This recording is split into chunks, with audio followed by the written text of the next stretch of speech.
Okay, Gary. I have a few comments I'm gonna make on your video about more about the teachers and the unions, less about the inheritance, because I think you made some good points as far as what a dollar's worth, and if you just give it away, it only makes it less than what it should be.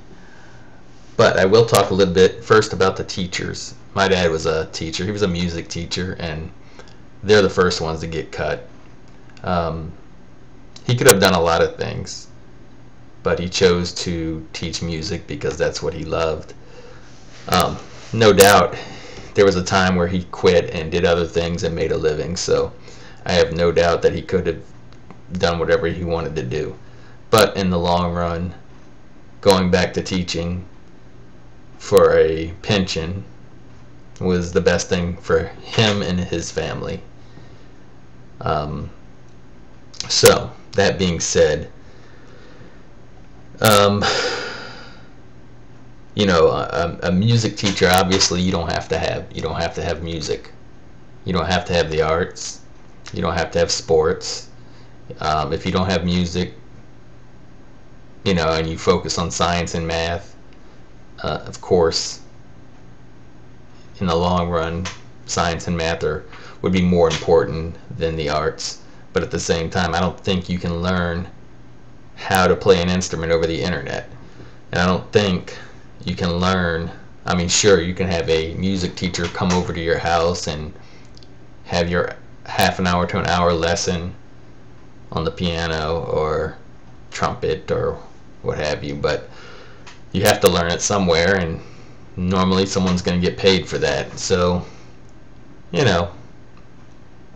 but I certainly understand what you're saying, that there are a lot of public schools, especially, see, and first of all, my dad made nowhere near the money you were talking about. I think when he retired, he might have been making 60, but we grew up in one of the lowest paid places for teachers anyway. So, that being said, a lot of public schools are, like you said, end up being like a nursery from K through 12. But you can learn there if the kid is motivated, has parents directing them right. Certainly, I like Germany's system a lot better. If you're not college material, you go to a technical school and learn a skill. I think that's a much better idea.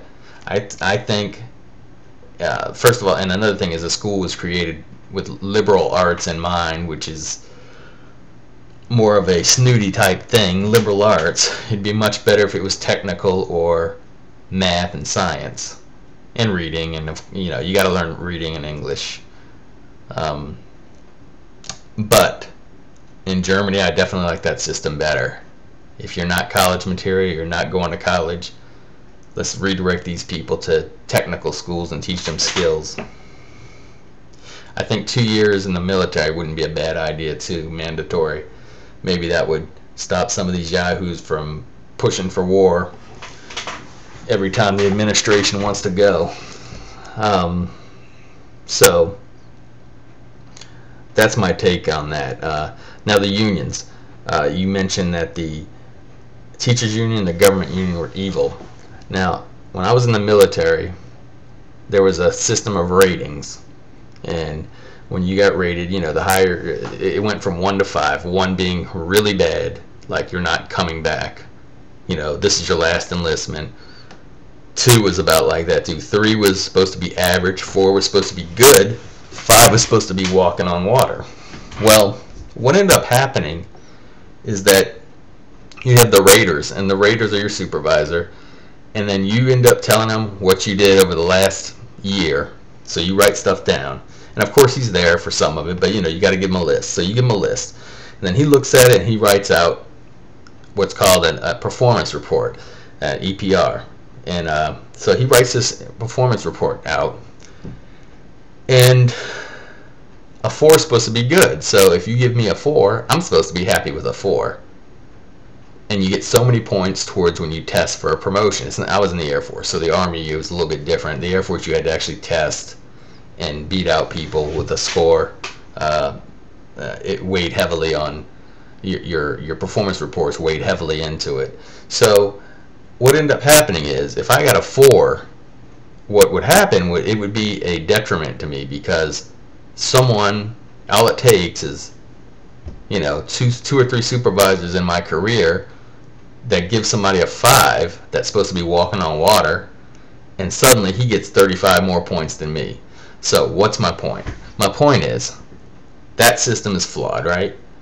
Because obviously I got mine, and everybody gets theirs inflated, so everybody ends up being a 5, because my supervisor doesn't want me to get hurt because somebody else is inflating the system to 5. So I bring this up because right now in the government employee system, they've had a system that is, it sounds bad, but it was a no competition promotion. In other words, you get your certifications, you do your job well, and 1 year you're going to get a promotion up until a certain point, and then you have to, you have to get your certifications. Then you have to, you have to go in front of boards and all these things. I know because I worked with them when I was in the military.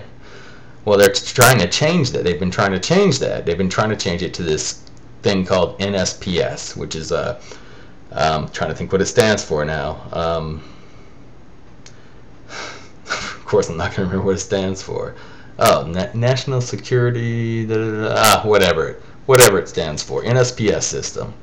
And what this does, first of all, they went in and they said, and what's in the written in is pretty much you're not going to be able to, the employees will not be able to challenge reprimands. They're not going to be able to, and what it is it's almost like the same thing as a military EPR. Your supervisor writes something out, he sends it up to his supervisor. Now, and you write something out. You write something out, you send it to your supervisor, he writes something out, he sends it to the next guy up. That guy reads the supervisor and yours. You put down what you did, the supervisor writes down what you did. Now, if this supervisor is just not skilled at writing, or for some reason he doesn't like you, if he just puts down in wording, this next guy up has to interpret what the supervisor writes. Okay, is he saying this guy comes to work and punches a check, or is he saying he's really good?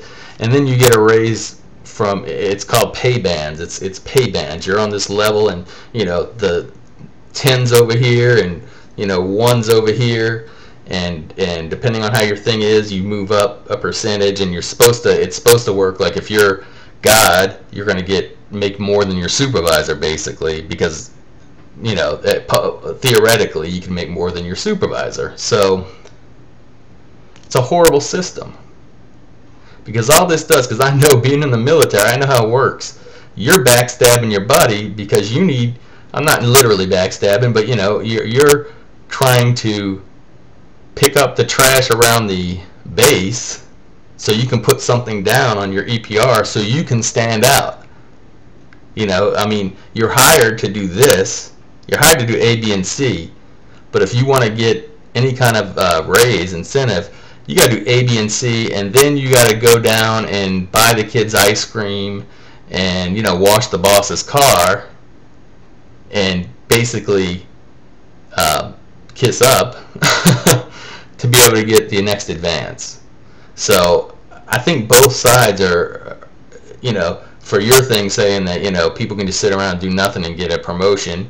I can understand that being abused. I can understand you saying unions abuse their power, but the other side is, if you don't have these bargaining rights or you don't have these unions, don't tell me that the top dogs are not going to abuse you, because all you got to do, I'm running out of time here, all you have to do is look around the world and see what places without unions and see what their working conditions are and see how much they get paid, or just go down to California and the illegal immigrants, see how much money they make and what kind of work they do. So I would much rather, my point being, I'd much rather have the unions, not necessarily to rake the businesses, but just for protection from the unfairness, or basically. So I'm running out of time, but I'll look forward to see a response.